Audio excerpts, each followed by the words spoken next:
Beat to quarters. Run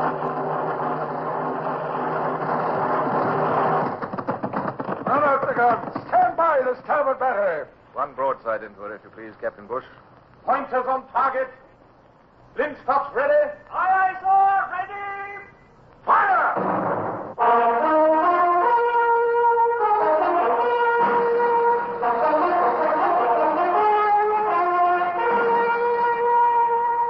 Presenting Michael Redgrave as C.S. Forrester's indomitable man of the sea, Horatio Hornblower.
Say that as a man gets older, he grows complacent.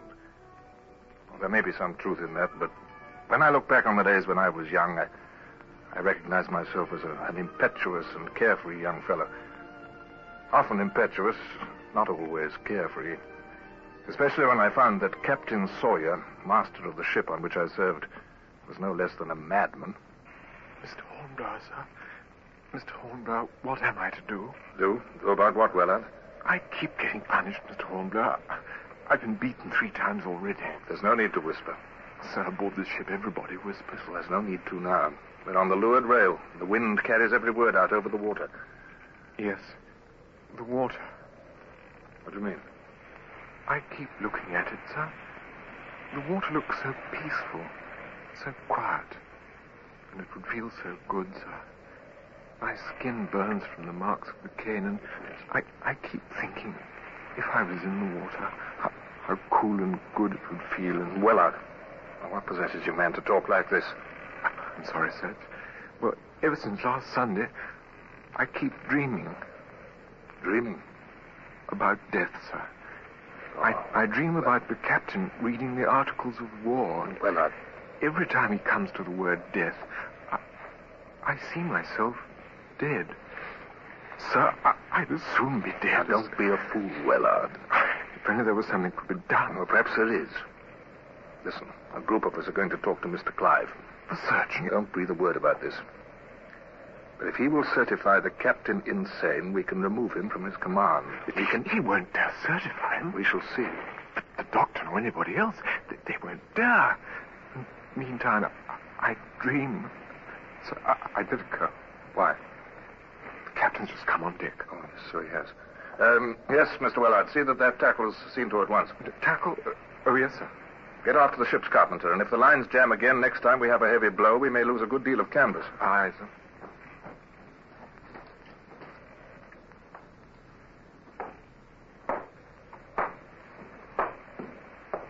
Ah, Mr. Hornblower. Good morning, sir. Good morning, sir. You needn't try to dissemble before me, Mr. Hornblower. I have eyes. I know when I'm being conspired against. Well, answer me. I know of no conspiracy, sir. Where's my acting gunner? Mr. Holmes!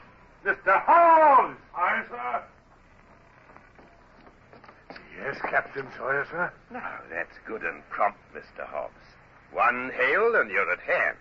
I'm glad to see that there are at least a few upon whose loyalty I can count. Mr. Hobbs, you have your rattan cane. My cane? Right here it is, sir. Right, well, hold it out so Mr. Hornblower can see it. Do you see it, Mr. Hornblower?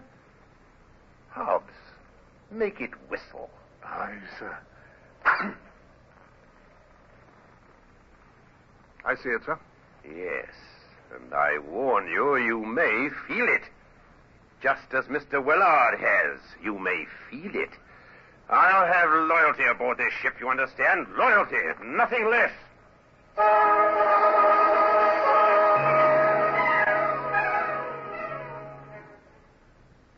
So the days dragged on. The captain ever more suspicious and dangerous. The crew sullen and slack, because at every opportunity Captain Sawyer would play them against his officers. And as for the officers themselves... Dr. Clive, it's been difficult enough, all of us contriving to talk to you this way. You're the only one who can lend a hand. Now, Lieutenant Bush, it's true enough I'm the surgeon, but still... He's unfit to command, Mr. Clive. Unfit. I can't really say, Mr. Buckland. You know he is. You're first lieutenant aboard the Renown, Mr. Buckland. Next in command to Captain Sawyer. If I certify him unfit to command, it'll put you in charge. I know that. Are you willing for me to take that responsibility? Well, Are you? I'd have to make out a report in writing, wouldn't I? Yes, you would. Well, of course he would, Clive. So would you and all the rest of us. Now, Hornblower. Now, Bush, why not talk about it frankly? We all face the same problem. All of us would have to face a court of inquiry as soon as ever we made port. That's the devil of it, Hornblower. Gentlemen, may I suggest we discontinue this discussion at once? Aboard this ship, there's no telling who may be spying on us.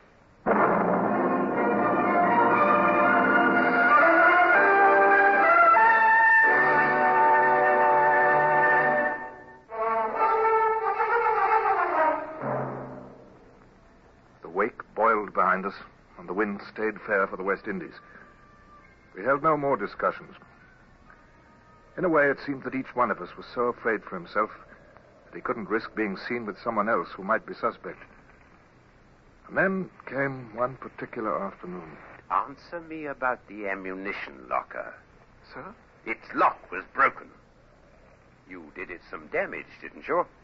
And going off watch, you stopped to make certain it had not yet been noticed. I did not stop. You lie! You were seen. But, sir... You were seen by Mr. Hobbs. This good, loyal man, Hobbs. He says... Ah, you cannot speak, eh? Sir, I swear to you I did no damage to any lock, and I swear I went directly below. I never went near the powder supply. So, expect me to believe you over... May I say one word?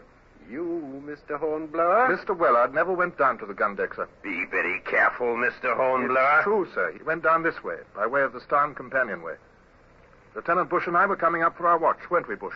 Lieutenant Hornblower's right, sir. So, you too defy me as well, eh? 'Tis no defiance, sir. It's... Silence, Mr. Bush! Willard claims innocence, and straightway you support him. Be careful. Be very careful. Sir, there are two of us as witnesses, and Hobbs must have been mistaken. Mistaken? Oh. Were you mistaken, Hobbs? Sir, why should I lie? Ah, exactly. You've no reason at all. You're loyal. It's these others, Willard and... Silence, Mr. Willard! You and these officers. Officers. Always whispering, always talking. Lieutenant Bush, confess it. You, Lieutenant Hornblower, you did not see Willard, did you? You cover up for him. Confess it. Sir, I did see it. And I also said... Silence! All tarred with the same brush. I'm not a fool. Mr. Hornblower is already on watch and watch. But both of you shall now report to Mr. Buckland at 2 bells, 4 bells, and 6 bells. Yes, you too, Mr. Bush. 2 bells, 4 bells, and... Well, that means every hour, day and night. Now, as for you, young Mr. Willard, perhaps a few more strokes of the cane will teach you manhood. You shall kiss the gunner's daughter, Mr. Willard, and I shall watch it.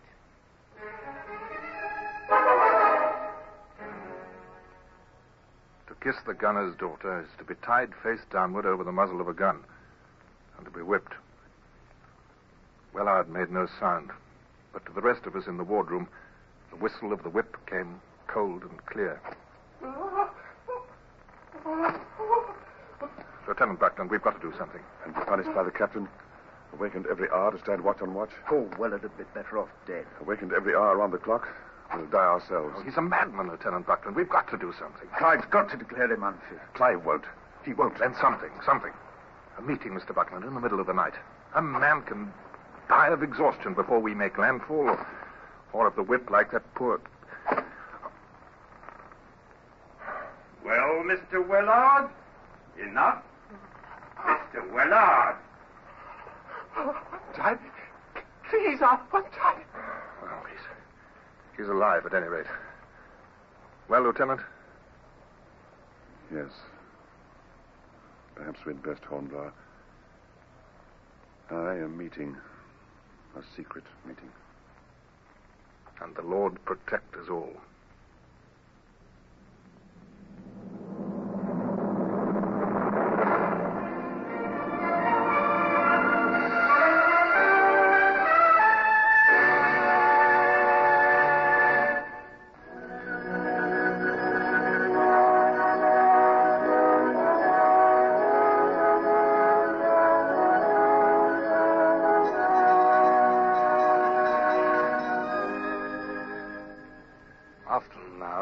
Later years, grown old and grey-haired, and granted many honors for my time of service for His Majesty. Often I think how my career came within a hair's breadth of being cut off while I was but a lieutenant aboard the Renown. Waking up at night in the dark, I often think of myself as I was then in the middle of the night, in pitch darkness, at a secret meeting far below deck. Lieutenant Buckland. Who's that speaking? Hornblower, sir. Oh, yes. Well? Sir, whatever we do, we'll have to do it quickly and sharp. You mean put him in irons? Whatever we did, he'd call on the hands, and they might follow him. They'd follow him, right enough. Hasn't he been toadying up to them? Double rum every chance he got, rope yarns Sundays. I tell you, in irons, all right, we'll have our hands full turning them into a disciplined crew again. Now, that's enough. We'll get nowhere talking about what's gone by. What's to come is our problem. So I say put him in irons quick. Quiet now, quiet. In irons, and what then? What's that? Oh, it's only rats. It's not rats. Mr. Buck, Mr. Hornblower. Willard, where did you come from? The captain, sir. The captain's awake. He's on his way down here. Willard, which way? Which way, Mr. Hornblower? The captain. Which way is he coming? I think by the steerage hatchway. Well, you came down ahead of him? Yes, sir. What's to be done, Hornblower? For the love of heaven. There's another way out of here. Forward in the cockpit, up through the cable tier. Get forward, all of you. Hornblower's right. Forward the cable tier. Bush, you stay here. What is it, Hornblower? You've something in mind? I don't know, but someone should keep an eye on the captain. If you and I and Willard move quietly enough, we can go up the steerage hatchway before the captain reaches it. Yes? And then we can stick to the shadows. Let him make his way down here, and once he's down here, we're safe enough. And we'll be in a good position to help the others. If necessary, we can create some diversion. Yes, good. We'd best move quickly, though.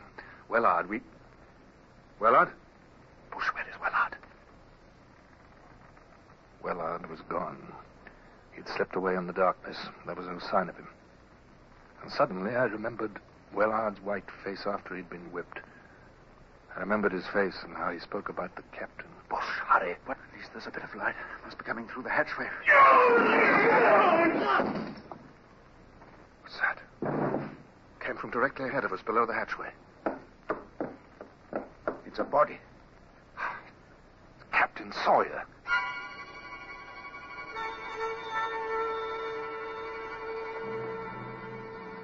The next several hours were busy ones. Dr. Clive was called, and he pronounced Captain Sawyer dead. The body was brought up and prepared for burial in the morning. Lieutenant Buckland, as senior officer commanding, became acting captain. And on the quarterdeck, by the light of the southern moon, I took part in a small disciplinary action. It involved Willard and the captain's toady, Hobbs. It's not my place to remind you, sir, but didn't the captain give you orders? Orders? Aye, to arouse Mr. Buckland every watch. At 2 bells, at 4 bells, at 6 bells. Hobbs, you're insolent. Aye, sir. The captain is dead. His orders have been countermanded by Lieutenant Buckland. And in particular, that order. And get forward, Hobbs. No more nonsense from you. I will, sir.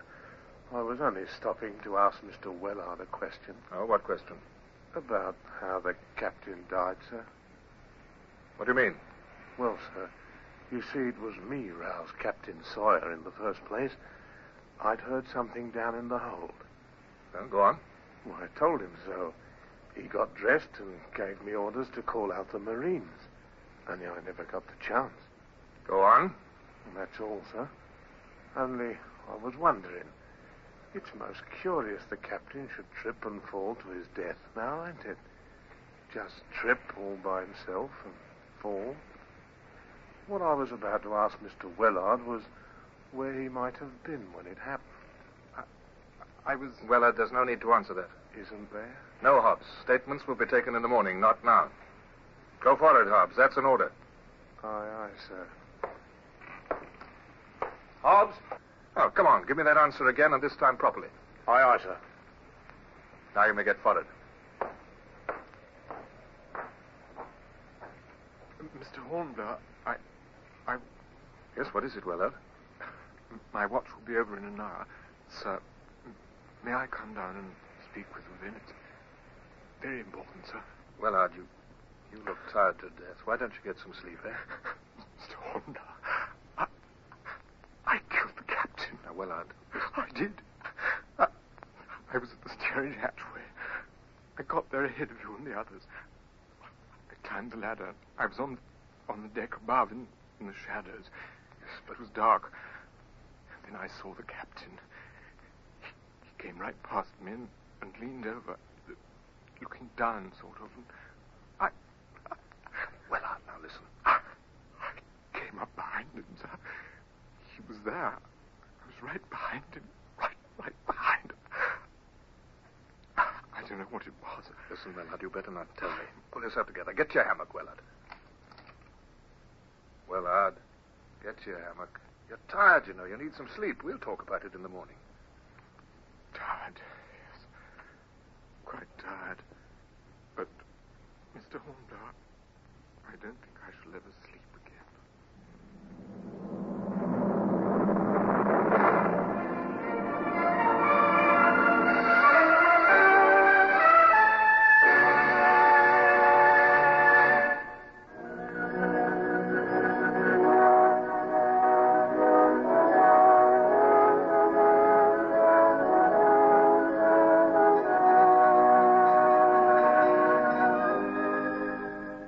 I slept soundly, and in the morning I came on deck almost refreshed. The sea was sparkling blue and green, and a fair breeze filled the sails. I joined Lieutenant Bush at the weather rail with a greeting that came near to sounding cheerful. Good morning, Mr. Bush. Morning, Hornblower. Air smells fresh, eh? Ah, that it does. Fresh and free. Bush, I can't help feeling sorry for Captain Sawyer. Sorry? Well, yes, I suppose so. Yes, at the funeral service at 6 bells, I suppose I shall pray as hard for his soul as any man. So shall I. Mr. Bush. Mr. Hornblower. Yes, sir. Yes, sir. Lieutenant Buckland, Captain, what is it, sir? Gentlemen, we've lost young Wellard. The Master-at-Arms reported to be at 8 bells. There's been no sign of young Wellard. His quarters weren't slept in last night. According to the lookout during the dog watch, he recalls a certain heavy splash during his turn aloft. He thought it was a porpoise. You mean it was Wellard? It must have been. The sea was running heavy. He must have been at the rail and lost his footing. I shall report that he fell overboard. What is it, Hornblower? You're about to speak. No, sir. May heaven rest his soul. Amen to that. The funeral service for Captain Sawyer at 6 bells, gentlemen. We shall say a prayer also for young Mr. Wellard. And in my heart I repeated over and over a prayer that Wellard had found not only peace and quiet, but also mercy.